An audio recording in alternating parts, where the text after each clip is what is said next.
بسم اللہ الرحمن الرحیم۔ السلام علیکم۔ نماز کے بارے میں حضرت عبداللہ بن مسعود رضی اللہ تعالیٰ عنہ کے ارشادات۔ نمبر 1، حضرت عبداللہ بن مسعود رضی اللہ تعالیٰ عنہ فرماتے ہیں کہ جب تک تم نماز میں ہوتے ہو بادشاہ کا دروازہ کھٹکھٹاتے ہو، اور جو بادشاہ کا دروازہ کھٹکھٹاتا ہے اس کے لیے دروازہ ضرور کھلتا ہے۔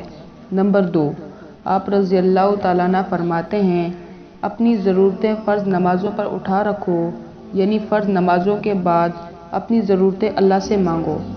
نمبر 3، حضرت عبداللہ بن مسعود رضی اللہ تعالیٰ عنہ فرماتے ہیں کہ جب تک آدمی کبیرہ گناہوں سے بچتا رہے گا اس وقت تک ایک نماز سے لے کر دوسری نماز تک کے درمیان جتنے گناہ کیے ہوں گے وہ سارے گناہ نماز سے معاف ہو جائیں گے۔ نمبر 4، آپ رضی اللہ تعالیٰ عنہ فرماتے ہیں نمازیں بعد والے گناہوں کے لیے کفارہ ہوتی ہیں۔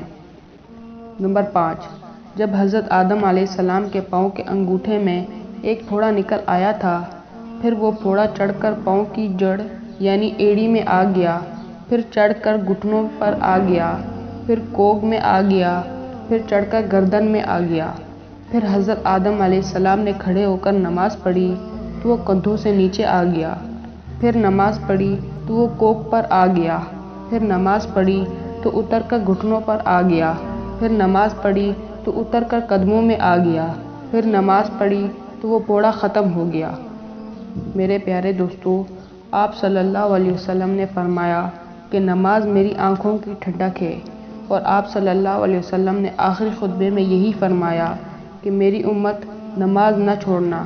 قرآن پاک میں بار بار یہی حکم آیا ہے، نماز قائم کرو اور زکوٰۃ ادا کرو۔